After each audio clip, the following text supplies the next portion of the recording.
Hey there, it's Sam with the September 2013 Vedic Astrology forecast.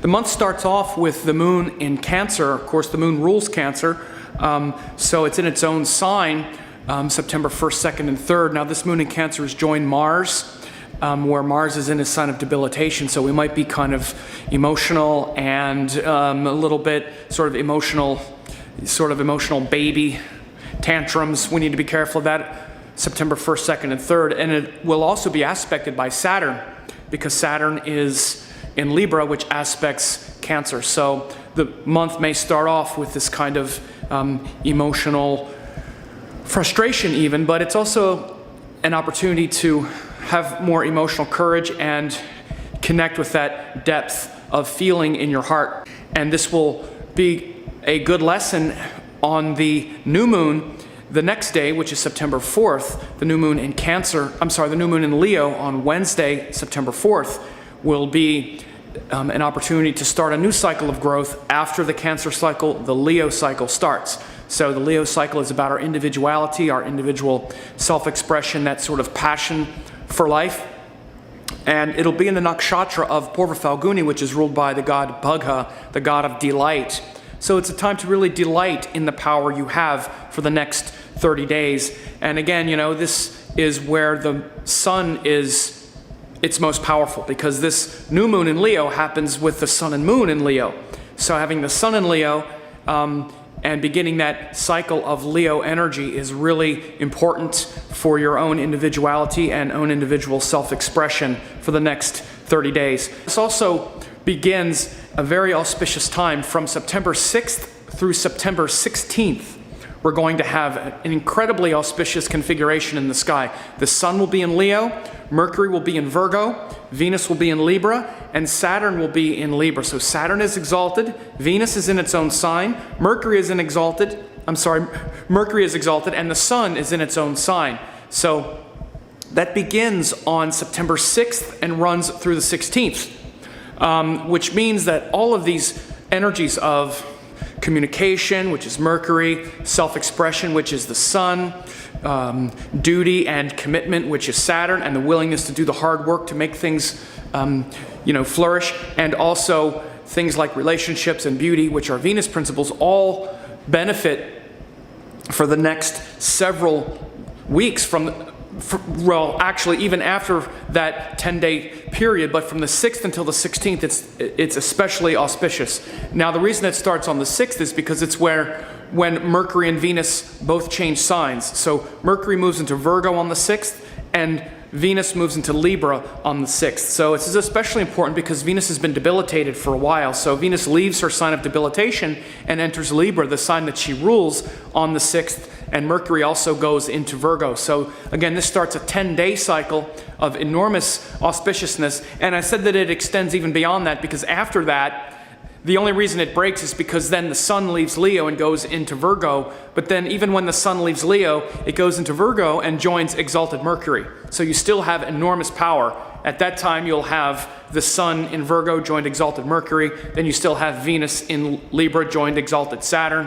Very, very powerful time coming up. So this month, from September 6th until the 16th, really plan to do things that connect you to culture, your self-expression, your sense of power, your sense of duty and commitment. It's a great month for that, especially from the 6th until the 16th. Of course, that's an overall cycle, but we're going to also have some pressure and some difficulty and stress along the way that we have to deal with. And on September 9th through the 10th, we should expect some pressures and some relationship concerns when the moon goes through Libra, and it's going to join that Venus, Saturn, and Rahu that are in Libra. So there could be some great outcomes that come as a result, because, we have an exalted Saturn there, we have Venus there, who is the ruler of Libra, but still we should feel some of that pressure for sure on September 9th and 10th as the moon goes through Libra. September 14th, when the moon goes through Sagittarius and is aspected by Jupiter in Gemini, really the 13th and the 14th as the moon goes through Sagittarius will be quite auspicious for study, but especially the 14th when it gets that exact aspect. It'll also be aspected by Saturn. So this double aspect of Jupiter and Saturn onto the moon will be quite important on the 13th and 14th as the moon goes through Sagittarius. A lot of inspiration and hope, and a great time to really connect with your teachings and teachers. Your social duties and your sort of collective responsibilities will be very important on September 17th and 18th as the moon passes through Aquarius, and will also be aspected by Jupiter in Gemini. So those Jupiter aspects are very important. Jupiter casts those trinal aspects along the 5th and the 9th houses from where he is. So because Jupiter's in Gemini, he's aspecting Libra and Aquarius. So the moon going through Aquarius will get that Jupiter aspect, which brings the benefit of our teachings, the benefit of our teachers. We all have acquired a certain amount of wisdom, even if it's, been, slow. We all have gained some wisdom in life, and we can benefit from that wisdom when the Jupiter aspect forms. This is why Jupiter is auspicious, because he brings the benefit of our teachings, the benefit of the wisdom of life. Now, since it's Aquarius, it means that we're going to benefit from our social connections and those things, those things that we're committed to culturally that are bigger than just our own individuality. So it's also going to be on that, very near that full moon. Now, the full moon is going to be in Pisces on September 19th. And of course, the full moon is where we try to harmonize the energy of the sun placement. Now, we just had the new moon in Leo, but the full moon comes after the sun has moved into Virgo. So the sun will be in Virgo on September 19th, which is about all the practical concerns of the world and the tendency to get sort of tangled up and lose ourselves in all of those practical concerns. So the full moon in Pisces harmonizes our energy with a greater sort of transcendent possibility. Rather than getting bogged down in all the material concerns and all the materiality of the world, we can connect that with the higher, with higher teachings. And this full moon is in the nakshatra of Purva Bhadrapada, which is ruled by a deity called the one-footed goat, or Aja Ekapada, and it's related to lightning, the lightning strike that comes down from heaven and gives us an experience of our divinity. So look for a flash of inspiration to really connect you to the higher truth in your mind, and that spark will help get you out of the material concern, the material worry, and, what we can do is tend to get too bogged down in all of the material pressure of the world and feel like, I need to figure out everything. I need to understand it myself. And we lose the bigger picture. The fact that we're a product of grace, that we're a product of divine intelligence and divine wisdom. So look for that spark of intelligence to come on September 19th on the full moon. So September 22nd and 23rd, the moon will go into Aries and join Ketu. Now, it's also going to be along that axis where we have that Saturn and Venus conjunction. So this will be a lot of intensity on September 22nd and 23rd, because moon in Aries is about starting new things. It's about our individuality, our individual self-expression and enthusiasm and passion for life. And the moon is not the part of us that's really driven by that so much. The moon is not about our individuality and our individual strength and power. The moon is about connection.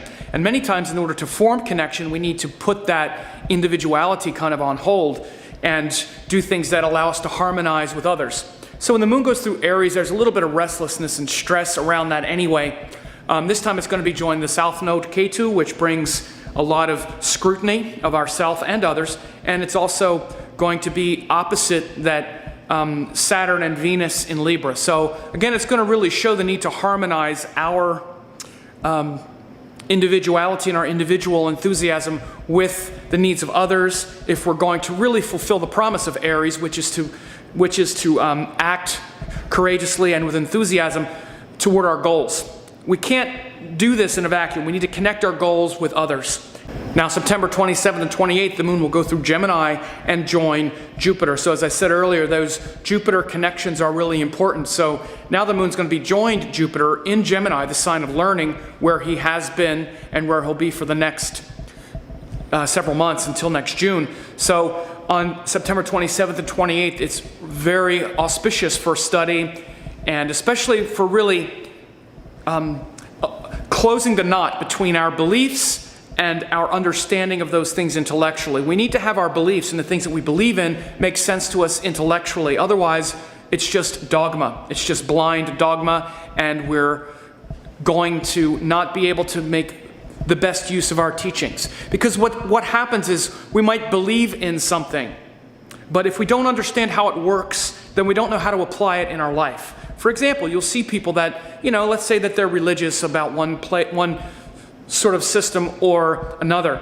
But then when true crisis comes into their life, if they don't really understand it, then they don't know how to really put it into practice. Instead, they fall back on what they've understood works. They fall back and they put into practice what they have figured out for themselves. And that's the Gemini, Sagittarius, the Mercury, Jupiter axis. So with the moon joined Jupiter in Gemini on 27th to 28th, it's a great opportunity to really sort of close that knot a little bit. Finally, the last real important connection in September is when the moon joins that Mars in Cancer again, and goes through the sign of Cancer, aspected by Saturn, like the place that we started. So we might feel a revisiting of those intense emotional energies on September 30th as the moon goes through Cancer and joins Mars and is aspected by Saturn. So I hope this was helpful for you. If you benefited from this, share it with others. I'm real glad to be shooting this video in this great apartment. It's pretty cool, huh? Here in New York. This is the East Village, New York. I've never seen a place like this in New York. I'm sort of on a bit of a mini retreat so I can get away and get ready for my certification program that starts next week. So I wanted to get away to a beautiful environment so that I can be supported in getting that together. And if you're interested in my certification program, you want to take care of that too this week, because we're down to the last few days. By the way, take care.